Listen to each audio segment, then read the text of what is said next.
নমস্কার বন্ধুরা, চলে এসেছি কথা ধারাবাহিকের নতুন একটি আপডেটস নিয়ে। আজকের গল্পের শুরুতেই আপনারা দেখতে পাবেন বুলি পড়তে বসেছে। আর বুলি পড়তে পড়তে এ কে এ, তারপর বি কে কি বলে বে, না কি জানে বলেছিল, বি কে কি বলে সেটাই মনে করতে করতে বুলি বলে উফ, আর ভাল লাগছে না, এই বুলিকে পড়তে বসিয়ে দিল। এইটা তো খুব কঠিন কাজ, এই বুলির দ্বারা এইসব আর হবে না।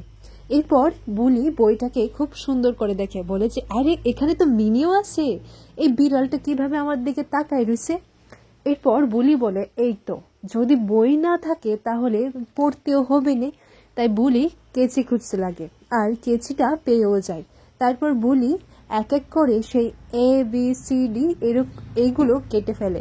এইদিকে নীলাদ্রিয়া ছোটকা বলে আচ্ছা ও কি করছে বলো তো, ও কি ভালো করে পড়ছে তো, কি করছে এটা তো কিছুই বুঝতে পারছি না। বুলি বলে উফ, আমার আর ভালো লাগতেছে না। এইদিকে বুলি বলে পেটেও আবার খিদাও লাগছে, কি করব। এরপর বুলি যে টুকরোগুলো কেটেছিল সেগুলোই খেয়ে ফেলে। এইদিকে বুলি এরপরে সি আর ই বলতে লাগে। ছোটকা বলে এরপরে আবার সি ই চলে এলো কোত্থেকে, এরপর আবার সি কোথা থেকে আসে, মাঝখানে বিটা কোথায় গেল, আর এফ নাকি ফ, এসব কি বলছে উল্টো পাল্টো। এরপর ছোটকা বলে চলো তো ভাগ্নে জামাই গিয়ে দেখি। তখন নীলাদ্রি বলে না না ছোট মামাই, আপনি যাবেন না, ও জানেন না মেয়েটা কি সাংঘাতিক, গেলেই তো একেবারে শেষ হয়ে যাবে। তখন ছোটকা বলে আরে তুমি এসো না। এরপর ছোটকা আর নীলাদ্রি যখন যায় তখন বুলি বলে এই তেলে মাথা জামাই বাবু তুমি এসেছো, আচ্ছা এখানে বসো বসো, একখান কথা আছে। নীলাদ্রি বলে দেখলেন তো ছোট মামাই, আমি এই জন্যই বলেছিলাম, ও আমাকে আবার তেলে মাথা জামাই বাবু ডাকছে। তখন ছোটকা বলে আরে তুমি এত তেল দাও তো তাই তোমাকে তো আদর করে ডাকে। তখন নীলাদ্রি বলে আমার কিন্তু এইসব উদ্ভুট নাম কিন্তু একদমই পছন্দ নয়। তখন নীলাদ্রিকে বুলি বলে এই যে তেলে মাথা জামাই বাবু একটু বসো, একখান কাজ করতে হবে, তোমাকে এইগুলো আমি লিখতে দিচ্ছি, এগুলো লিখে ফেলে তো। তখন নীলাদ্রি বলে এইগুলো আমি কেন লিখতে যাব, আর পাচক বাবু যদি দেখে তাহলে কিন্তু সর্বনাশ হয়ে যাবে। এরপর বুলি বলে যে ও জানবে না, তুমি আমার মতো একটু বিশ্রী করে লিখে দাও তো, আর যেন না বুঝতে পারি, বুঝতে পেরেছো তো। তখন নীলাদ্রিকে ভয় দেখায়, বলে যে এই জামাই বাবু আমি কিন্তু তোমার চুলগুলো কেটে ফেলবো কিন্তু। এরপর নীলাদ্রি বলে আচ্ছা আচ্ছা ঠিক আছে। তাই নীলাদ্রি চুল কাটার ভয়েই সে লেখা শুরু করে। আর এমন সময় অগ্নিও সেখানে এসে সবগুলো দেখতে পায়, বলে যে এখানে কি হচ্ছে, আর তুমি তোমার নিজের কাজ ওদেরকে দিয়ে করাচ্ছ, আমি এটা বলেছি তোমাকে, আর তোরাও কি রে ছোটকা, ও যা বলছে তোরাই তাই করছিস। তখন নীলাদ্রি বলে এই রে সর্বনাশ হয়ে গেছে, আসলে কি করব বলুন তো, উনি তো কেচি ধরে আমাদেরকে ভয় দেখাচ্ছে। এরপর অগ্নি বলে আচ্ছা এই ব্যাপার, এই আজকে তোমার একদিন কি আমার একদিন, আমি তোমাকে সাহিস্তা করে ছাড়বো। আর এই বলেই অগ্নি বুলির পিছু নেয় আর ওকে মারার জন্য ছোটাছুটি করতে লাগে। এরপর বুলি আলমারির উপর উঠে যায়, তখন সেখানে সবাই চলে আসে। সবাই এসে বলে আরে তুমি ওখানে আবার কেন উঠেছো, এই বিছানায় উঠে যাচ্ছ, এই আবার আলমারির মাথায় উঠে যাচ্ছ, এসব হচ্ছেটা কি। এরপর তাদের মাঝখানে যখন কথা হচ্ছিল আর আক্কিকে বলে যে দেখ দেখ ও কি করেছে, দেখ বইটা ছিঁড়ে ফেলেছে, আর এগুলো কোথায়, যেগুলো ছিঁড়ে ফেলেছে সেগুলো বুলি নাকি খেয়ে ফেলেছে। এরপর এরই মধ্যে বুলি সেখান থেকে পালানোর চেষ্টা করে আর তখনই এমের উপর পড়ে যায়। এইদিকে প্র্যাটিরও ধাক্কা লেগে যায়। এরপর ছোটকা বলে আরে দাঁড়া দাঁড়া, ওকে না এইসব দিয়ে হবে না, তোরা ওর কথাটা তো একবার বোঝার চেষ্টা কর, আর ওর দ্বারা ও কি করতে চাইছে সেটা আমাদেরকে জানতে হবে। এরপর অগ্নি বলে যে আরে ওর দ্বারা কিচ্ছু হবে না, ও কি করতে পারে তুই তো জানিসই। তখন বুলি খাটের উপর উঠে মাছের কাটা এই গানটা আবার গাইতে লাগে। তখন অগ্নি বলে যে দেখ ও এইসবই পারবে, আর কিচ্ছু পারবে না, আর ওর দ্বারা হবে না কিচ্ছু। তখন ছোটকা বলে না না বুলি তুমি আরো কি করতে চাও বলো তো। এরপর বুলি বলে বুলি তো বড় শপিং মলে কসমেটিকের দোকান দিতে চায়। তখন অগ্নি বলে আরে আমাদের বাড়িতে এইসব কেউ কি জানে নাকি। এরপর ঋতু বলে আমার না একটা ভালো পার্লার জানা আছে, কিন্তু ওটা তো গোবর ডাঙ্গায়, কিন্তু ওখানে গিয়ে ও যদি কাজ শেখে তাহলে তো হয়ে যাবে। বুলি বলে হ্যাঁ আমি তো ওসব জানি, আর আমি তো বানাইতেও পারি।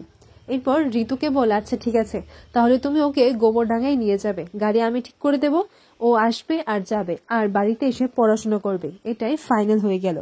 অন্যদিকে দেখা যায় রাজীব আর প্রান্তিক মিলে সেই পেটিগুলো গাড়ির মধ্যে তুলে দেয়। আর তখনই রিচা এসে বলে যে আমি একটু স্টকগুলো দেখবো, আমি একটু গুনে দেখি সব ঠিকঠাক আছে কিনা। তখন রাজীব বলে এই রে, এবার এই মেয়েটা যা হারে বজ্জাত, সে যদি টের পায় তাহলে তো আমরা গেলাম। তখন প্রান্তিক বলে আরে দাঁড়া না, তুই এত চিন্তা করছিস কেন? আর ও কি প্রমাণ করতে পারবে যে ওই পেটিগুলো আমরা সরিয়েছি? ওর কাছে কোনো প্রমাণ নেই, বুঝতে পেরেছিস তো? তখন রিচা বলে আচ্ছা, এখানে তো 12টা পেটি থাকার কথা, তাই এখানে 11টা কেন? আরেকটা পেটি কোথায় গেছে প্রান্তিক বিশ্বাস? I want answer. এরপর প্রান্তিক বলে শোনো রিচা, আমি তোমার সাথে কাজ করি বলে তুমি এইরকম না যে তুমি আমাকে যাই নয় তাই বলবে। আমার একটা প্রেস্টিজ আছে, আর এই প্রান্তিক বিশ্বাস যা কাজ করে না সেটা কিন্তু কেউ কিছু বলতে পারে না। আর তোমার যদি এতই শখ হয়ে থাকে তাহলে তুমি প্রমাণ দাও যে আমি এটা সরিয়েছি, তারপর এসে কথা বলো। তখন রিচা বলে আমি এত কিছু জানি না, আর পাপা যদি জানতে পারে না তাহলে কিন্তু খুব কেলেঙ্কারি হয়ে যাবে। অন্যদিকে দেখা যায় বুলি পার্লারে যায় কাজ শিখতে, আর সেখানে গিয়ে টুকটাক জিনিস পার্লারের দিদি তাকে শিখিয়ে দেয়। আর বুলি বলে হ হ বুলি এসব শিখে গেছে। আচ্ছা মিনি, তোর চুলগুলো কেটে দেবো? তখন ঋতু বলে না, একদমই না। আর তুমি আমাকে এখানে এসে মিনি বলছো? আমি কি এদিকে বলবো তুমি কি কি বলেছো আমাকে? তারা যখন বাইরে বের হয় তখন হঠাৎ একটা গাড়ি অনেক স্পিড দিয়ে তাদের সামনে দিয়ে যায়। আর বুলি বলে ও মা, এটা কি বিয়ের লগ্ন বয়ে যাচ্ছে নাকি যে এত স্পিডে গাড়িটা চালিয়ে গেল? এরপর তারা সেই গাড়িটার পিছু নেয়, আর হঠাৎ দেখে যে সেই গাড়িটা হঠাৎ করে উধাও হয়ে গেছে। বুলি বলে এই রাজা রানী, এই গাড়িটা কি করে হাফিস হয়ে গেল রে? বুলি যদি এই খেলাটা শিখতে পারে তাহলে তো অনেক রিস্কি তুলতে পারবে রে। এরপর ঋতু বলে আরে তুমি ওসবের দিকে কেন যাচ্ছ বলো তো? এরপর বুলি আশেপাশে লোকদের কেউ জিজ্ঞাসা করে। এরপর তারা বলে যে আরে তোমরাও দেখেছো নাকি, এটা তো রোজগারেরই হয়, হঠাৎ করে একটা গাড়ি আসে আর হঠাৎ করে উধাও হয়ে যায়, কি জানি বাবা, কিছু বুঝতে পারি না। আর একটা জঙ্গলের রাস্তা দিয়ে সেই গাড়িটা যাওয়ার চাকার নিশানগুলো দেখতে পাই। এরপর ঋতু বলে আচ্ছা তুমি না মাঝে মাঝে মনে হয় যে কথার মতো, জানো তো? আর কথাও না এত সন্দেহবাতিক ছিল, কি জানি বাবা, তুমি কে, তুমিই জানো। এরপর তারা বাড়ি ফিরে আসে। অন্যদিকে দেখা যায় পুলিশ অফিসার সমস্ত পুলিশদেরকে ডেকে একটা ইনফরমেশন দেয়, বলে যে এটা আমাদের একটা নতুন মিশন। আমরা খবর পেয়েছি যে নানান রকম ভাবে স্মাগলিং এর কাজ এখানে হচ্ছে। অনেকদিন ধরেই এদিকের এলাকার কিছু বয়স্ক মহিলা আর পুরুষও মিসিং এর ডায়েরি রয়েছে। আর এই দুটো কেস না মনে হচ্ছে একটা জায়গায় গিয়ে মিলতে পারছে, আর সেটাই আমাদেরকে ছানবিন করতে হবে। এরপর তাদের সবাইকে মিসিং লোকজনদের ছবি দেখায়, আর তার মধ্যে ছিল একজন নির্মলা খুড়ি, যিনি কর্তা দাদুর দেশের বাড়ি দেখাশোনা করত। গোড়ালে যখন তাদের দেখা হয়েছিল, সেই নির্মলা খুড়িও এরই মধ্যে এদের মধ্যেই মিসিং রয়েছে। এরপর এদিকে বাড়িতে প্রত্যয় এসে সবাইকে বিষয়টা জানায়। আর তখন কর্তা দাদু বলে আরে ওই নির্মলা খুড়ি তো আমাদের বসত বাড়ি দেখাশোনা করত, একটা খোঁজ নিয়ে দেখি তো। তখন গ্রামে ফোন করে জানতে পায় যে হ্যাঁ, উনি সত্যিই মিসিং রয়েছেন কয়েকদিন ধরে। আর এই কথাগুলো বলিও শুনতে পাই, বলে যে কোনো বিপদ হয়েছে নাকি। আর এরই মধ্যে এভিএস বলে এই তুমি এখানে কি করছো, চলো তোমাকে আজ আমি এমন হোমওয়ার্ক দেবো না, তাহলে তুমি বুঝতে পারবে। আর তুমি ঋতুকে কি কি বলেছো, সেখানে গিয়েও ওই গাড়ির চাকা এইসব গাড়ির পেছনে ঘুরেছো, তোমার কিন্তু এসব একদম আমি সহ্য করব না। এভি বুলিকে বলে পড়াশোনা করতে, কিন্তু এইদিকে বুলি খেলার প্রস্তুতি নিচ্ছে, ও আবারও খেলার প্র্যাকটিস করছে। এভি বলে তুমি এসব কি করছো? তখন বুলি বলে যে আরে এইসব তো করতে হয়, নইলে তো একেবারে ভুলে যাব। এরপর বুলিকে পড়াশোনার দায়িত্ব দিয়ে যায় রানীকে, বলে যে ও যদি পড়াশোনা না করে আর ও যদি প্রত্যেকটা হোমওয়ার্ক না লিখে রাখে তাহলে কিন্তু আমি তোমাকে এসে ছাড়বো, তোমাকে কিন্তু আমি ছাড়বো না। এরপর রানী বলে এই বুলি তুই আগে পড়াশোনা করতো, এগুলো লিখ লিখ। এরপর বুলি ভাবতে লাগে এই রানী, ওই গাড়িটা কি করে হাফিস হয়ে গেল রে, আর মানুষও এইদিকে হাফিস হয়ে যাচ্ছে। এই দুটো জিনিস যদি এই বুলি শিখে যেত তাহলে অনেক রেস গিয়ে আসতো না রে রানী।